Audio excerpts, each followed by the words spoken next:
So I'm going to show you how to do a resin piece, a glass tile piece, and the first thing you need to know is this.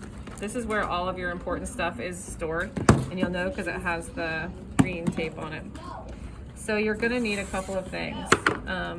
In here is the earring backs. If you wanted to use a commercially made earring back that you don't have to make yourself, it has silver and copper. There's more earring backs up here in this one too. But more importantly, this is where you're going to get your copper bales. Your glass tile piece, which is here's an example, has to have something to hang it from the necklace from. So this is called a bale, and you're going to need some of those. So we'll get one of those for a sample. There's also silver. And then I have other kinds of earring backs there too, if you want like a long and dangly earring. And I like these too because they close in the back and then you won't lose your earring with those. This box also has some of these, which are used to make bead pendants out of, and then you don't have to curl the end. That commercial end keeps the bead from falling off, and this is the end that you'd bring down and wrap around and make into your earring. Different colors of those too. Other cool stuff in here, some chains, if you want to use one of those chains. And ooh, look, there's the kind I was looking for. So anyway, you can make barrettes by lashing wire and bead and going all around those. This is if you want to do a post earring with some E6000 to put your glass on there. And there's just a few of these. This is the kind of earring back that you want to use if your glass tile is going to become an earring like that. Because these go the wrong direction. See how that would go through, and then your earring would hang like this, which is stupid. So you got to have it going this way for an earring. So that's why you can either make your own like I did there, or you can use these little guys back in here. All right. The other boxes have glass in them and tiles. So if you want to use a piece of glass like this in a tray, you can. I have square trays, all different colors. I have round trays, all different colors, and these cool like funky ring ones if you want to get all funky. I also have these which have no glass that matches it. They came back and they're too big for the glass that we have. So that was what I made one of these resin projects out of, because there's not really a glass to match it. Okay, so we are I'm gonna make you one of these without a tray. And I'm going to use that piece of glass that I brought over here. I'm going to use one of these pieces of glass that I got out of the other suitcase. It doesn't have a matching tray, so that's why it's not in this one.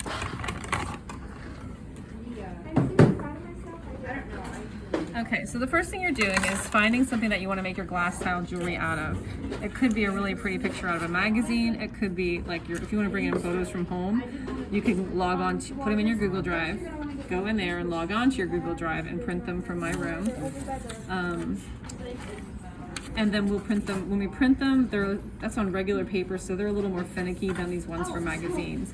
But let's just say like this person found they just wanted to use some of these yellow dots that might be cute. That was a really nice like Chinese blossom tree that I thought was pretty. I'm actually going to do your example out of this really cool avocado because, you know, avocados are cool. But whatever you find, you need to coat it with glaze, because if you don't, the E6000 glue that we're going to use bleeds all over creation and makes it really bad. So this is the glaze that we use. I have to order it special. And I'm just going to carefully put a few drops on the area that I want to use. It's pretty. And then I want to smear it around. I want it thick but not too thick, thin but not too thin. Just get a nice coating over everything. And then you're going to hang it up on my clothesline to dry. And when you come in tomorrow, it'll look like this, a nice good coating over everything. So that's the first night. Glaze it, come in tomorrow, it looks like this. Now I'm going to take my piece of glass that I have in mind for it and put it over top of it like this. Trace my shape. Looks like at one point I was going to do this in a square. And now I have to cut it out.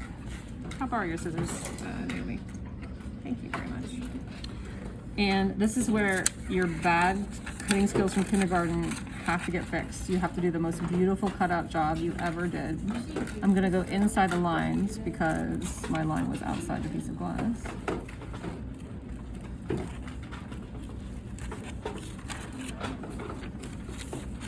The good news, I mean, a bad picture makes a bad piece of jewelry. So you can't make something pretty out of a crappy picture that is weird on your phone or doesn't have good lighting or has a bunch of digital noise. Don't use something cheesy like you and your girlfriend. And choose wisely.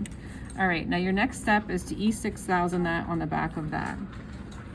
So take the E6000, put it on my finger, smear it on the glass itself. Pretty thick, but not too thick. Get the excess off my fingers. Sometimes it squeezes out all over the place, so it's a really good idea to. Okay. All right, this picture.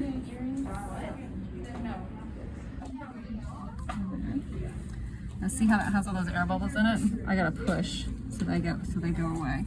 In the meantime, it really help if my fingers were clean. I'm really just pushing and making sure I get all the air bubbles out.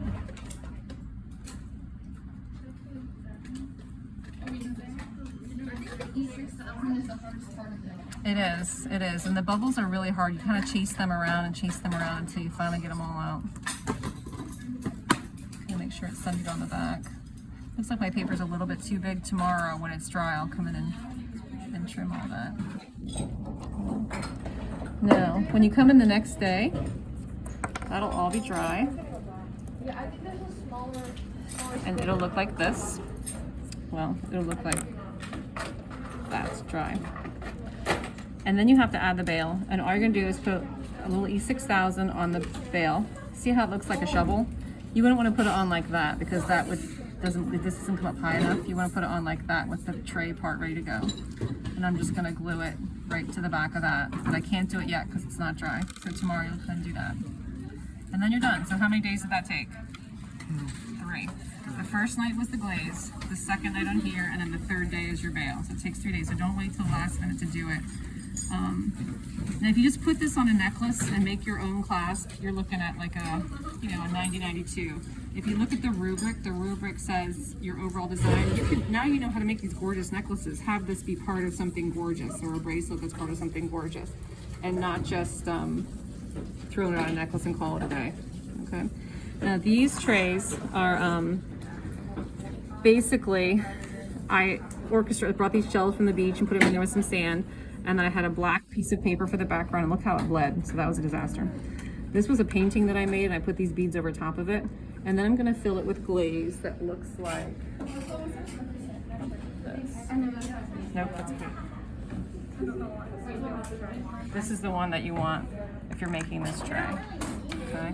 And when you fill it, you gotta fill it really kind of high because it sucks down like you want a lot of surface tension to make it like a bubble, because like you can see how flat that is, and that was totally bubbling like it was gonna blow over when I first did it. But that's how they come out after they dry clear the next day. All right.